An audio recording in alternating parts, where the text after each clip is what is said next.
오늘 우리에게 주시는 하나님의 말씀은 누가복음 1장 26절부터 38절까지의 말씀입니다.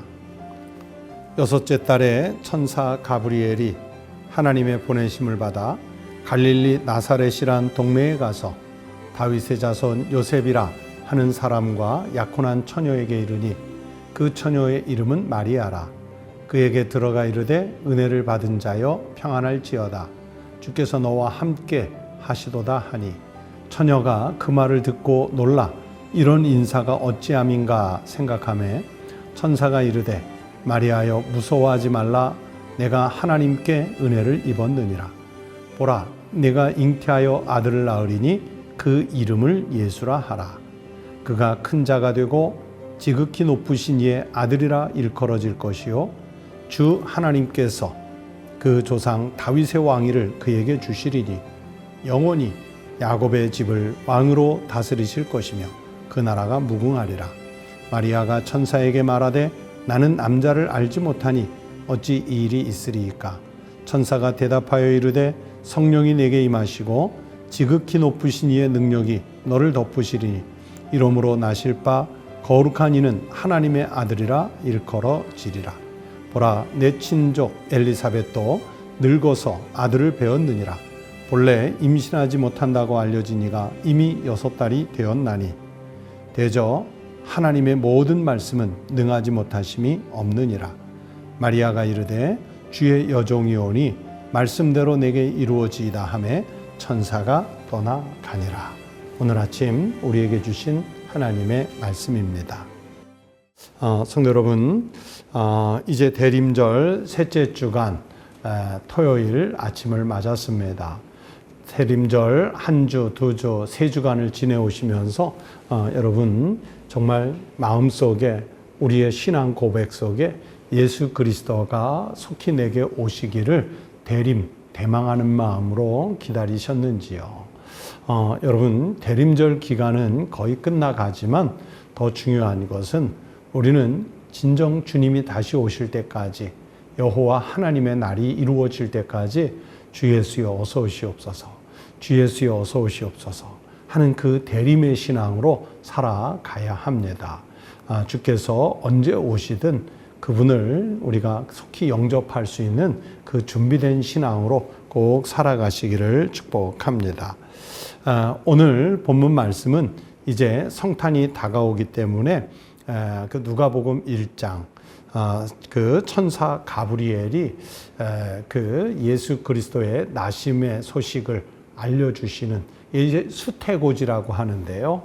그 수태고지를 전해주는 그 말씀을 오늘 본문으로 삼았습니다. 즉 천사 가브리엘이 마리아에게 기쁨의 소식, 이 기쁨의 소식은 네가 부자가 될 것이다. 남편 될 요셉과 결혼하면 앞으로 인생 성공할 것이다. 그런 것이 아니라 메시아, 구약에서 수백 년 동안 예언됐던 그리스도께서 당신을 통해 오실 것이라 하는 그 소식이에요. 그 바로 기쁨의 소식을 전해주는 내용입니다. 오늘 본문 26절부터 읽었는데 26절에 보시면 여섯째 달에 천사 가브리엘이 하나님의 보내심을 받아 갈릴리 나사렛이란 동네에 가서 이렇게 말씀했죠. 이 여섯째 달이라는 시점은 어떤 시점이냐면 1년 중에 중간 여섯 번째 달 그런 뜻도 아니고요. 이제 그 앞에 그 하나님께서 이제 그 세례 요한이 잉태할 것에 대해서 엘리사벳이라는 여인에게 잉태할 것에 대해서 고지해 주셨지 않습니까? 그리고 그 엘리사벳이 세례 요한을 잉태한 지 6달이 지나서입니다. 그러니까 세례 요한은 이미 어머니의 뱃속에 6개월째 됐고요. 그리고 그 여섯째 달에 마찬가지로 이번에도 천사 가브리엘이라는 분이 하나님의 보내심을 받아서 갈릴리 나사렛에 있던 그 요셉과 그리고 마리아라는 그 정혼한 두 사람에게 이 기쁨의 소식을 전해주는 내용의 말씀이 오늘 본문입니다. 그런데 마리아의 뱃속에서 다시 이제 태어나게 되실 예수님은 어떤 분이냐? 바로 다윗의 왕위를 받게 되실 분이라고 말씀했어요. 그래서 32절에 보면 이렇게 말씀하지요. 그가 큰 자가 되고 지극히 높으신 이의 아들이라 일컬어질 것이요 주 하나님께서 그 조상 다윗의 왕위를 그에게 주시리니. 마리아, 당신이 잉태하게 되고 그 당신이 잉태한 아기에게 바로 다윗의 왕위를 그에게 줄 것이다. 누가? 주 하나님이. 그렇게 가브리엘은 전해주고 있습니다. 지극히 높으신 이의 아들이라 일컬어질 그분 메시아를 이제 전해주는 말씀이지요. 누가 그렇게 될 수 있습니까? 하나님의 아들이시기 때문에 그런 거예요. 그래서 마리아의 태중에 있을 아기는 하나님의 아들로서 선포될 것임을 예언하고 있습니다. 여러분, 하나님의 아들이 자신의 뱃속에 존재하고 있다 하는 이 이야기는요, 사실 어떻게 보면 마리아에게는요 정말 감당하기 어려운, 매우 어려운 소식이지요. 아마 지금도 이런 소식을 들으면 얼마나 깜짝 놀라겠어요. 두렵기도 하고 떨리기도 하고 사람들의 시선을 의식할 수밖에 없고, 지금 내게 무슨 일이 벌어지고 있는지 정말 종잡을 수 없는 그런 혼란한 마음이 들 수도 있는 소식입니다. 더구나 아직 결혼도 하지 않은 여인, 그래서 오늘 27절에 요셉이라는 사람과 약혼한 처녀에게 그랬잖아요. 처녀에게. 또 29절에 보면 처녀가 그 말을 듣고 놀라, 이런 인사가 어찌함인가 생각하며 처녀예요. 여러분, 지금의 기준이 아니라 2000년 전으로 돌아가서 특별한 종교 사회, 종교가 모든 정치와 사회를 압도하는 그 사회에서 여러분, 처녀가 아기를 잉태했다, 이 소식을 정말 제대로 감당할 수 있을까요? 이 마리아 입장에서는 이와 같은 메시지는 아무리 천사가 전해주는 소식이라 할지라도요, 너무나도 당혹스러운 이야기예요. 마리아는 이런 현실적으로는 참 불가능한 상황인데, 이런 불가능한 상황 앞에서 매우 놀랍지요. 그래서 조금 전에도 읽어드린 대로 처녀가 그 말을 듣고 놀라, 29절에 그 놀람을 이렇게 표현했는데 정말 깜짝 놀란 소식이지요. 하지만 가브리엘은 개의치 않고 하나님께서 이루어 가시는 역사의 그 위대한 메시지를 처녀 마리아에게 전해주시고 있습니다. 그 가브리엘 천사가 전해주는 메시지의 핵심은 뭐냐? 하나님께서 하시는 일이기 때문에 충분히 가능한 일이고, 이것은 불가능한 일이 아니라는 것을 말씀해요. 여러분, 37절 말씀을 한 번 더 보십시오. 대저 하나님의 모든 말씀은 능하시 못하심이 없느니라. 하나님의 말씀은 다 하실 수 있는 거예요. 천지 만물을 창조하신 것처럼, 말씀만으로도 세상을 운영하시는 것처럼, 이렇게 사람의 생각을 뛰어넘어서 처녀의 몸에서 다윗의 왕위를 이어받을 바로 메시아 그리스도가 나으시게 할 수 있는 그 일을 하나님이 하실 수 있는 거예요. 이 천사 가브리엘은 그래서 하나님의 모든 말씀은 능하지 못하심이 없다 하면서 이 메시지를 전해주고 있습니다. 그러니까 메시아가 마리아를 통해서 탄생하신다는 소식은요, 이건 모든 자연의 법칙, 또 우리가 알고 있는 일반의 상식, 또 우리가 그 세상의 이치, 원리라고 하는 것들을 다 초월하는 정말 초월적인 사건이지요. 또한 전적으로 하나님의 절대적인 주권 아래에서 일어나고 있는 위대한 사건입니다. 마리아는 이제 천사 가브리엘을 만나면서 놀랐지만, 그러나 이 사실을 받아들이기로 합니다. 응답하는 거예요. 그래서 38절에 이렇게 말하지요. 마리아가 이르되 주의 여종이오니, 자기가 주의 여종이래요. 그렇기 때문에 말씀대로 내게 이루어지이다 하매 천사가 떠나가 아니라, 마리아가 비로소 순종으로 이 하나님의 메시지를 받기로 순종하니까 이제 자기의 사명을 마친 천사 가브리엘이 마리아를 떠나는 거예요.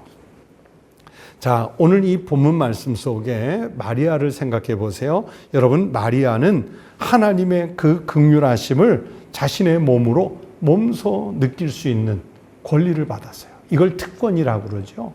세상에 누가 이렇게 하나님의 이 위대한 역사를 하는 일에 함부로 동참할 수 있겠습니까? 그런데 마리아는 하나님으로부터 그 긍휼하심을 받았어요. 특권이죠. 그런데요, 제가 긍휼이라는 표현을 썼지 않습니까? 여러분, 긍휼, 지난 월요일 아침에 시편 103편에 대해 말씀을 드리면서 하나님의 긍휼이라는 단어가 여러 번 등장하는데, 이 긍휼이라는 말이 히브리어 단어로 어머니의 자궁이라는 뜻을 가진 레헴이라고 말씀을 드렸지 않습니까? 바로 하나님께서는 그 뜻대로 마리아의 몸을 사용하셔서 예수님이 이 땅에 태어나도록 만드셨어요. 그러니까 이게 긍휼의 표현이에요. 긍휼의 표현이에요. 물론 앞에 말씀드린 대로 이런 소식을 처음 들었을 때 아직 어린 처녀에 불과했던 마리아는 당연히 충격을 받았지요. 당혹스러웠겠지요. 자기가 정혼은 했지만, 요셉이라는 사람과 약혼은 했지만 아직 결혼 생활을 시작하지도 않았고 남자를 전혀 알지도 못하는 마리아에게 임신이 됐다는 것은, 이건 어쩌면 마리아 개인에게 사회적인 생명, 육체적인 생명이 걸린 위험한 일일 수도 있었습니다.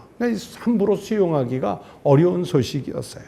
그러나 지금 이 말씀 속에 마리아는 자신의 생명보다 자기 태중에 하나님이 주신 아기의 생명을 더 소중히 여긴 거예요. 그것 때문에 하나님의 말씀에 순종하는 모습을 보였습니다. 마리아는요, 자기의 아름다운 결단이 온 인류가 구원을 받을 수 있는 길이라는 것을 그렇다고 신학적으로 충분히 이해했겠어요? 하나님의 말씀이었기 때문에. 잘 이해는 안 됐지만, 납득은 안 됐지만, 그래서 당혹스럽고 충격적인 소식이지만 그것을 순종으로 받은 거예요. 하지만 마리아가 그렇게 하나님의 역사하심을 믿고 순종했을 때 이 위대한 성경의 역사가 현실이 되는 거지요. 제가 종종 인용하는 초대교회 교부 중에 터툴리안이라는 교부가 계십니다. 이 터툴리안이 한 말 중에 가장 유명한 말이, 나는 불합리하기 때문에 믿는다. 여러분, 신앙이라는 것은 그저 합리적인 설명이 가능해서 내 이성으로 또는 어떤 학자들의 논리로 설명이 되고 설득이 다 되는 것이 아니에요. 우리가 세상에 살다 보면 납득이 되지 않는데 수긍해야 할 수밖에 없는 그런 일들이 얼마나 많습니까? 그런데 하나님이라는 분의 역사가, 여러분, 우리 인간의 그 어떤 철학이나 논리, 윤리 이런 것으로 다 이해가 된다면, 합리적인 것으로 판단할 수 있다면, 여러분, 하나님은 너무 작은 분이죠. 우리의 작은 이성으로, 논리로, 이치로 다 이해할 수 없는, 그래서 터툴리안은 나는 불합리하기 때문에 믿는다, 이렇게 고백을 했는데, 바로 이런 태도가 믿음의 크기를 키우고 확대시키는 거지요. 지금 마리아 자신은 다 이해할 수 없어요. 무슨 신앙적으로 천사가 전해준 이 말이 다 이해는 안 됐지만, 그러나 주님이 전해주시니까 주의 여종이오니 말씀대로 내게 이루어지이다, 이렇게 고백으로 순종을 표현하고 있습니다. 마침내 순종의 대답을 들은 천사가 더 이상 설득할 필요가 없으니까 이제 기쁘게 떠나가지요. 마리아는 마침내 하나님의 사랑이 온 인류 가운데 통하게 하는 그 통로로 자신이 사용됐다는 것을 인정하게 됐습니다. 즉, 마리아는 이 본문 말씀 속에서 축복의 통로였고 생명의 통로로 쓰임을 받게 된 것이죠. 그렇게 순종은 바로 그 사랑의 표현이었습니다. 하나님을 사랑하기 때문에 말씀대로 이루어지라고 순종으로 받았고요. 하나님께서 이 땅에 인류를 위해서 하실 일을 알았기 때문에 순종으로 이 말씀을 수용한 것이 마리아의 태도이지요. 그렇게 하나님의 뜻에, 말씀에 순종하는 것은 하나님의 사랑이 온 세상으로 흘러가도록 구원의 우물물들이 온 인류에게 흘러가도록 이끌어가는 사랑의 또 다른 표현입니다. 성도 여러분, 오늘 우리는 하나님으로부터 말씀을 받았어요. 우리도 여전히 생명을 잉태한 사람들입니다. 그렇다면 생명을 잉태한 그리스도인과 생명을 잉태한 교회가 아직 하나님을 알지 못하는 사람들, 그들이 비록 땅끝에 가 있는 사람이라 할지라도 그들에게 하나님께서 이 땅에 친히 사람의 몸을 입고 오신다. 성육신에서 오신다. 당신들을 사랑하신다. 당신들을 구원하시려고 오셨다. 당신들에게 십자가를 통해 영원한 사랑의 생명을 보여주셨다. 이것을 전할 수 있는 교회, 전할 수 있는 그리스도인의 삶을 살아야 하지 않겠습니까? 오늘도 하나님의 말씀에 순종함으로써 사랑을 실천하는 성도의 삶을 살아가시기를 바랍니다. 우리 성도들이 하나님 말씀에 순종할 때 거기에 마리아에게 나타났던 그 위대한 하나님의 역사가 우리를 통해서도 나타나게 될 줄로 믿습니다. 그 믿음으로 사는 하루 또 대림절이 되시기를 주의 이름으로 축복합니다. 기도하시겠습니다. 하나님 아버지, 어린 처녀 마리아가 주의 여종이오니 말씀대로 내게 이루어지이다. 이렇게 위대하게 신앙 고백을 하며 하나님의 뜻을 자신의 몸으로 고백으로 수용하였던 것처럼 하나님 아버지, 주님께서 우리에게 오늘도 주시는 말씀들을 우리도 믿음으로 받게 하여 주시옵소서. 그래서 마리아처럼 주여 주의 종이오니 그 말씀이 나를 통해 이루어지게 하옵소서 하고 우리도 위대한 신앙 고백을 할 수 있는 거룩한 성도요 교회가 될 수 있게 하여 주시옵소서. 하나님 아버지, 마리아가 순종함으로 이 땅에서 생명의 통로가 되고 축복의 통로가 되는 삶을 살았던 것처럼 하나님, 우리도 그리스도인으로서 또 교회로서 이 땅에 하나님의 사랑이 필요로 한 사람들에게 주님으로부터 받은 축복과 사랑을, 생명을 나누는 삶을 실현, 구현하는 삶을 살게 하여 주시옵소서. 하나님, 우리는 언제나 말씀에 불순종하는 삶을 살아 하나님의 마음을 아프게 할 때가 많았습니다. 이제 마리아의 순종을 본받아 우리도 더욱 순종하는 거룩한 성도의 삶을 살게 하여 주시옵소서. 아직도 우리 주변에는 이 땅에 성육신하여 오신 예수의 소식을 듣지 못한 이들, 아니면 또 귀를 막아 마음을 닫아 알지 못하는 이들이 너무 많습니다. 우리 사랑하는 가족들 중에, 친지와 이웃들 중에, 우리의 직장 동료들 중에 하나님의 말씀을 믿지 못하고 깨닫지 못하여 여전히 구원받지 못한 이들에게 성탄하신 주님의 소식이 전파되게 하시고, 십자가에서 죽으시면서까지 우리를 사랑하신 예수 그리스도의 사랑이 전파되게 하시고, 부활하여 승천하신, 그래서 영원한 생명을 우리에게 잠자는 자들의 첫 열매로 보여주신 예수 그리스도의 사랑을 나눌 수 있는 저희들이 되게 하여 주시옵소서. 오늘 아침 저희들을 깨워 기도하게 하시고 말씀 듣게 하셨으니 온종일 주님과 더불어 사는 한날 되게 하여 주시옵소서. 감사하오며 예수님 이름으로 기도하옵나이다. 아멘. 네, 오늘 같이 기도하실 제목 나누겠습니다. 첫 번째는 오늘 말씀을 생각하시면서 마리아의 순종을 본받아서 우리도 주님께 순종함으로써 하나님의 사랑이 이웃들에게 흘러갈 수 있게 해달라고 기도하십시다. 또 두 번째는 아직도 예수님을 영접하지 못한 우리 가족들, 친구들, 이웃들, 내가 만나는 모든 직장의 동료들 참 많이 있는데 그들에게 우리 주님 예수의 사랑이 꼭 전파되는 일에, 나를 통해서 전파되는 일에 쓰임받게 해달라고 같이 기도하십시다. 또 세 번째는 지금 우리나라가 큰 혼란을 겪고 있지 않습니까?